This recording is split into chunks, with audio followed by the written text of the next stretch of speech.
How would you feel if smartphones were banned in schools? A question that would stir varied responses, no doubt. But for the Danish government, the answer is clear, and a ban on mobile phones in schools and after-school clubs is on the horizon.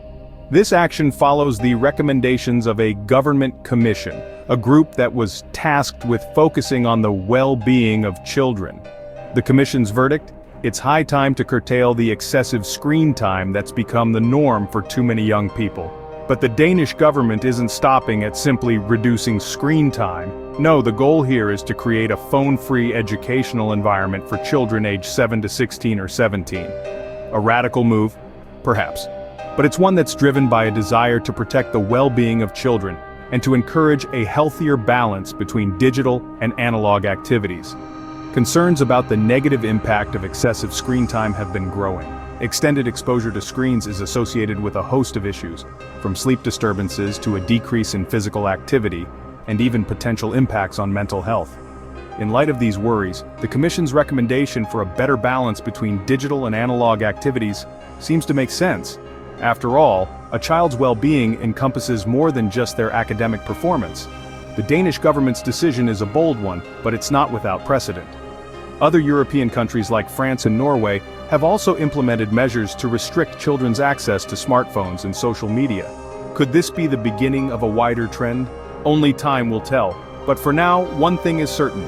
This ban could potentially change the way education is delivered in Denmark. Are other countries following suit in banning smartphones in schools? As we delve deeper, it's clear that Denmark isn't the only country aiming to limit screen time for students. Other nations across Europe are also taking steps to address this issue.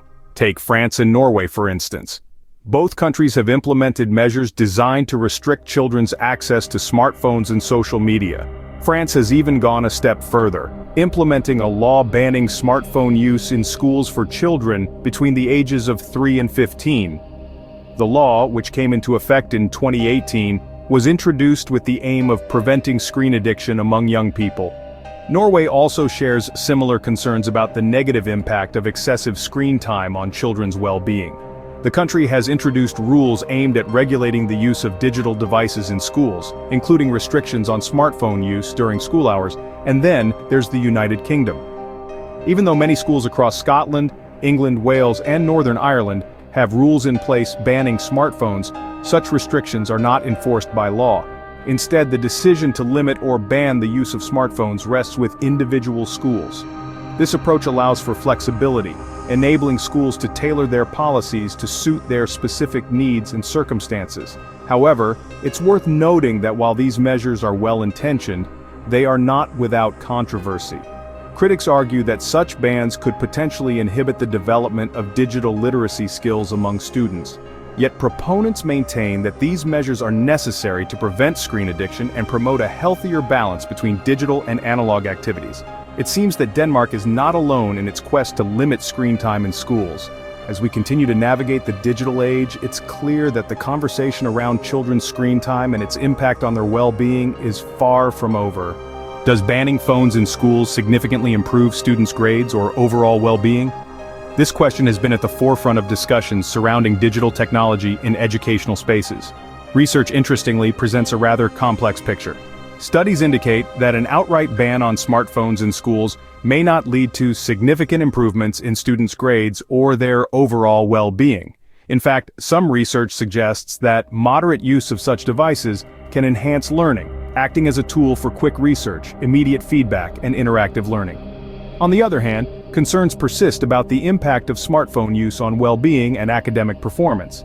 Excessive screen time is linked to a host of issues such as decreased physical activity, disrupted sleep patterns, and even anxiety and depression. In the context of academics, there is worry that constant access to smartphones can lead to distractions in the classroom, reducing focus and hindering learning. Furthermore, the social dynamics of school environments are also affected by smartphone usage. There are concerns that smartphones can contribute to cyberbullying and create barriers to face-to-face interactions, potentially impacting students' social skills and emotional development. While the role of smartphones in schools is being re-evaluated around the world, it is clear that a balanced approach may be the most beneficial. This approach would involve setting clear boundaries for smartphone use in schools, while also recognizing their potential as educational tools. In the end, whether or not banning smartphones in schools leads to improved academic performance and well-being is not a cut-and-dried issue. It is a complex interplay of factors, including the age of the students, the nature of smartphone use, and the supports in place to guide responsible usage. The impact of such bans on students' academic performance and well-being remains a topic of debate. As we continue to navigate the digital age, it is imperative that we continue exploring this issue, always with the best interests of our students at heart. How has the public reacted to the proposed ban on smartphones in Danish schools? The response, it appears, is as varied as the individuals involved.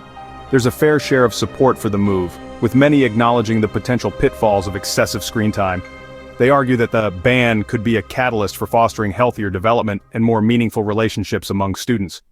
However, the proposal hasn't been met with unanimous applause. There are those who express practical concerns, particularly about the potential impact on communication between parents and their children. The question arises, in an increasingly digital world, how can we strike the right balance between connectivity and well-being? From an outsider's perspective, the Danish readers seem to echo this mixed sentiment. Some are even looking to other nations like Brazil that have implemented similar bans for insight and guidance.